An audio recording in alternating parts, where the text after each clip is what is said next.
Good evening, ladies and gentlemen. I have the extraordinary privilege of teaching Duke students.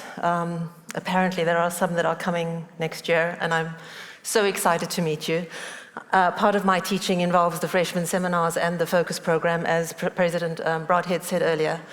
The reason I get excited to meet Duke students is because they are an extraordinary bunch, the cream of the cream of anything you could possibly wish to have in a class. And I'll tell you a little bit about that tonight in what I'm going to talk about.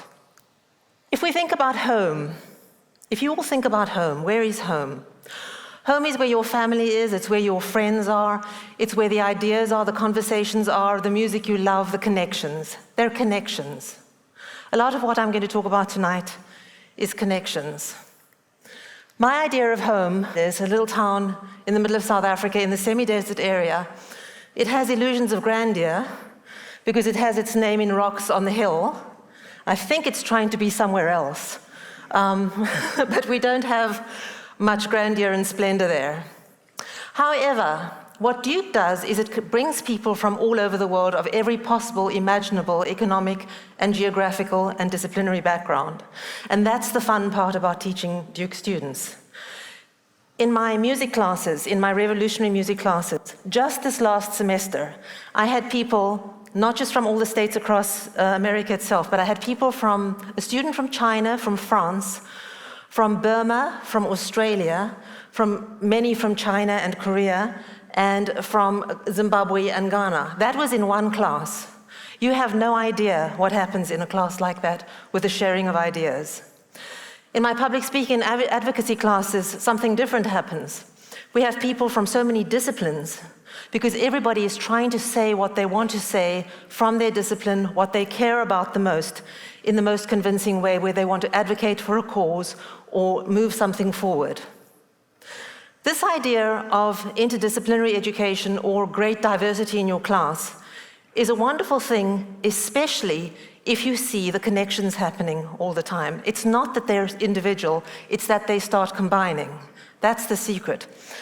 I want you, for example, to think of a single note. That note, middle C, is just a note. Bam. That note on its own means nothing. It's meaningless. Those of you who have perfect pitch, I apologize. That might not have been a C. However, if I put it together with other notes, and those of you who read music already know what that is, it starts having meaning. It becomes a melody. Bum, bum, bum, bum, bum, bum, bum, bum. Everybody knows that. Okay? It's Twinkle, Twinkle, Little Star, also Baba Black Sheep, and the alphabet song. There's not a child in the world who doesn't know that song. What happens with those notes? The notes have meaning because of what happens between them, not the notes themselves. It's the interval between the notes and the rhythm between the notes that makes the song have meaning. And this is what happens with knowledge too. Not a piece of information, a fact on its own, doesn't have half as much meaning as when it's put in relation to other things. And that's what we talk about when we talk about interdisciplinary education. The most interesting students I know are those that come in with a background in literature and yet they want to learn biomedical engineering, or those that come in with a background in French and they want to learn dance, where they spread themselves not thin, but in fact they become very, very rounded people. I want you to think of your own mind and your own background in knowledge, especially as Duke students, those of you who are here, how rich your background is in interdisciplinary education. Think of your knowledge as a tree. There's your sparse tree. The roots are almost invisible because they're our environment. They're just part of who we are. The trunk is our basic education. We all learned numbers, words, shapes, colors from the beginning. And then we start specializing.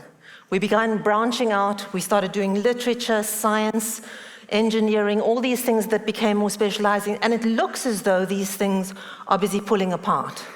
However, the real fun comes when those things start beginning to have connections between each other. Looks a little like a brain. I could have used a snowflake, but this looks more like a brain, and so it works a little better. And what happens is when these pieces of knowledge start harmonizing, it's like a magnificent symphony where everything starts keeping together and overlapping in such a way that they work together.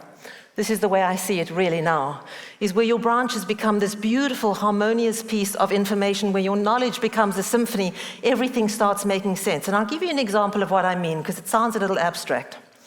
One of the exercises I give my students in the public speaking class is a very difficult one. I say to them, tell me about an aha moment or a eureka moment, an epiphany you had, where a subject that you thought was useless to you suddenly becomes the very thing that makes you understand another subject.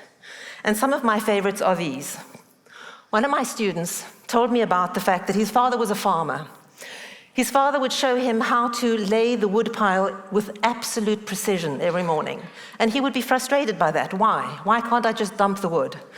But year after year, he had to lay this wood pile so carefully.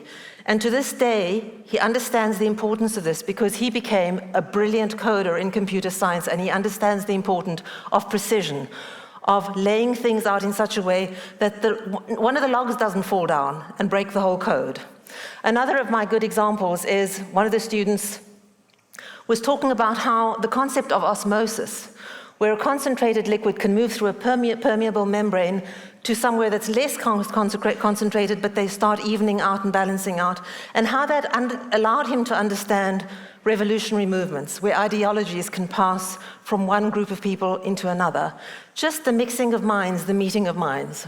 One of my favorite documentaries that I show my music students and my anthropology students is this very known little documentary. I advise you to see it. It's beautiful. It's called The Language You Cry In. And why it's so good is because it's an anthropologist, an ethnomusicologist, and a linguist who work together to crack the code of who the people from the Gullah Islands were off the coast of South Carolina and Georgia. Who were they? They were part of the slave trade, but they really didn't know where they came from. They didn't understand their ancestry. And so these three scholars put their disciplines together, and the ethnomusicologist took a little lullaby, or she thought it was a lullaby. The anthropologist took the little ritual that they saw went with the lullaby. The linguist saw that the language came from the Mendi country in Sierra Leone, and the three of them went together, and one village after another, they started playing this song, until the entire village burst into song.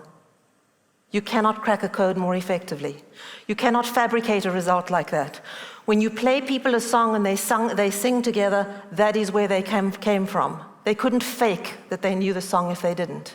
So interdisciplinary learning is incredibly important, and Duke is a very, very important place where this happens all the time, the symmetry of learning, the beauty of all these disciplines coming together to create an enormous clarity. In fact, one of my favorite words that I recently learned was a word a student of mine actually just made up one day. He said, when I have an aha moment where one discipline informs another, where my harmonies come together when it comes to learning, it is the most incredibly beautiful simplexity.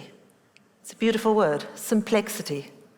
So this is a place like Duke that gives us not only beauty, but gives us incredible people, incredible faculty, incredible students.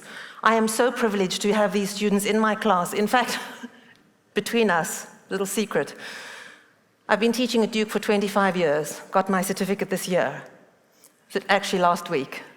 But I've always thought to myself, I'm not smart enough to teach Duke students. But the more I teach, the more I think I'll get there. So it'll work, I'll earn my stripes as we go.